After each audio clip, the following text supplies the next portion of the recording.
استثناء اور اس کا 31واں باب جو 30 آیات پر مشتمل ہے۔ اور موسیٰ نے جا کر یہ سب باتیں سب اسرائیلیوں کو سنائیں اور ان کو کہا کہ میں تو آج کے دن 120 برس کا ہوں، میں اب چل پھر نہیں سکتا، اور خداوند نے مجھ سے کہا ہے کہ تو اس یردن پار نہیں جائے گا، سو خداوند تیرا خدا ہی تیرے آگے آگے پار جائے گا، اور وہی ان قوموں کو تیرے آگے سے فنا کرے گا، اور تو ان کا وارث ہوگا، اور جیسا خداوند نے کہا ہے یشوع تیرے آگے آگے پار جائے گا، اور خداوند ان سے وہی کرے گا جو اس نے اموریوں کے بادشاہ سیہون اور اوج اور ان کے ملک سے کیا کہ ان کو فنا کر ڈالا، اور خداوند ان کو تم سے شکست دلائے گا، اور تم ان سے ان سب حکموں کے مطابق پیش آنا جو میں نے تم کو دیے ہیں۔ تو مضبوط ہو جا اور حوصلہ رکھ، مت ڈر اور نہ ان سے خوف کھا، کیونکہ خداوند تیرا خدا خود ہی تیرے ساتھ جاتا ہے، وہ تجھ سے دست بردار نہیں ہوگا اور نہ تجھ کو چھوڑے گا۔ پھر موسیٰ نے یشوع کو بلا کر سب اسرائیلیوں کے سامنے اس سے کہا کہ تو مضبوط ہو جا اور حوصلہ رکھ،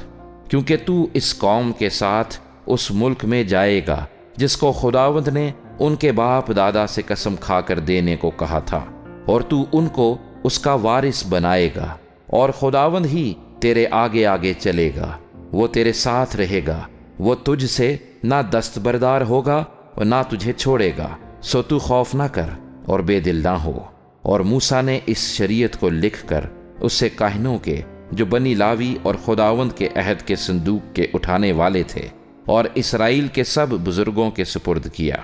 پھر موسیٰ نے ان کو یہ حکم دیا کہ ہر 7 برس کے آخر میں چھٹکارے کے سال کے معین وقت پر عید خیام میں جب سب اسرائیلی خداوند تیرے خدا کے حضور اس جگہ آ کر حاضر ہوں جسے وہ خود چنے گا، تو اس شریعت کو پڑھ کر سب اسرائیلیوں کو سنانا۔ تو سب لوگوں کو یعنی مردوں اور عورتوں اور بچوں اور اپنی بستیوں کے مسافروں کو جمع کرنا، تاکہ وہ سنیں اور سیکھیں اور خداوند تمہارے خدا کا خوف مانیں اور اس شریعت کی سب باتوں پر احتیاط رکھ کر عمل کرے۔ اور ان کے لڑکے جن کو کچھ معلوم نہیں وہ بھی سنیں، اور جب تک تم اس ملک میں جیتے رہو جس پر قبضہ کرنے کو تم یردن پار جاتے ہو، تب تک وہ برابر خداوند تمہارے خدا کا خوف ماننا سیکھیں۔ پھر خداوند نے موسیٰ سے کہا کہ دیکھ تیرے مرنے کے دن آ پہنچے، سو تو یشوع کو بلا لے اور تم دونوں خیمہ اجتماع میں حاضر ہو جاؤ تاکہ میں اسے ہدایت کروں۔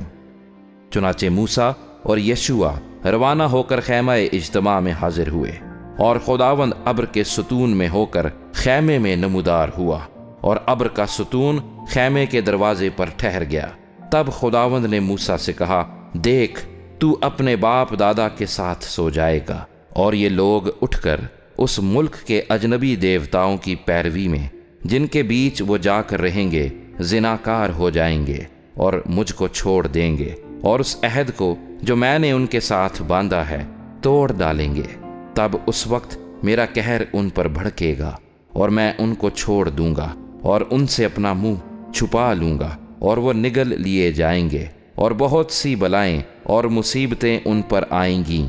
چنانچہ وہ اس دن کہیں گے، کیا ہم پر یہ بلائیں اسی سبب سے نہیں آئیں کہ ہمارا خدا ہمارے درمیان نہیں؟ اس وقت ان سب بدیوں کے سبب سے جو اور معبودوں کی طرف مائل ہو کر انہوں نے کی ہوں گی، میں ضرور اپنا منہ چھپا لوں گا۔ سو تم یہ گیت اپنے لیے لکھ لو، اور تو اسے بنی اسرائیل کو سکھانا اور ان کو حفظ کرا دینا، تاکہ یہ گیت بنی اسرائیل کے خلاف میرا گواہ رہے، اس لیے کہ جب میں ان کو اس ملک میں جس کی قسم میں نے ان کے باپ دادا سے کھائی اور جہاں دودھ اور شہد بہتا ہے پہنچا دوں گا، اور وہ خوب کھا کھا کر موٹے ہو جائیں گے، تب وہ اور معبودوں کی طرف پھر جائیں گے اور ان کی عبادت کریں گے اور مجھے حقیر جانیں گے اور میرے عہد کو توڑ ڈالیں گے۔ اور یوں ہوگا کہ جب بہت سی بلائیں اور مصیبتیں ان پر آئیں گی تو یہ گیت گواہ کی طرح ان پر شہادت دے گا، اس لیے کہ اسے ان کی اولاد کبھی نہیں بھولے گی، کیونکہ اس وقت بھی ان کو اس ملک میں پہنچانے سے پیشتر جس کی قسم میں نے کھائی ہے میں ان کے خیال کو جس میں وہ ہیں جانتا ہوں۔ سو موسیٰ نے اسی دن اس گیت کو لکھ لیا اور اسے بنی اسرائیل کو سکھایا، اور اس نے نون کے بیٹے یشوع کو ہدایت کی اور کہا مضبوط ہو جا اور حوصلہ رکھ، کیونکہ تو بنی اسرائیل کو اس ملک میں لے جائے گا جس کی قسم میں نے ان سے کھائی تھی، اور میں تیرے ساتھ رہوں گا۔ اور ایسا ہوا کہ جب موسیٰ اس شریعت کی باتوں کو ایک کتاب میں لکھ چکا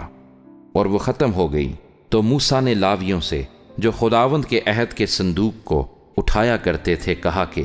اس شریعت کی کتاب کو لے کر خداوند اپنے خدا کے عہد کے صندوق کے پاس رکھ دو، تاکہ وہ تیرے برخلاف گواہ رہے، کیونکہ میں تیری بغاوت اور گردن کشی کو جانتا ہوں۔ دیکھو ابھی تو میرے جیتے جی تم خداوند سے بغاوت کرتے رہے ہو، تو میرے مرنے کے بعد کتنا زیادہ نہ کرو گے۔ تم اپنے قبیلوں کے سب بزرگوں اور منصب داروں کو میرے پاس جمع کرو، تاکہ میں یہ باتیں ان کے کانوں میں ڈال دوں اور آسمان اور زمین کو ان کے برخلاف گواہ بناؤں، کیونکہ میں جانتا ہوں کہ میرے مرنے کے بعد تم اپنے کو بگاڑ لوگے اور اس طریق سے جس کا میں نے تم کو حکم دیا ہے پھر جاؤ گے۔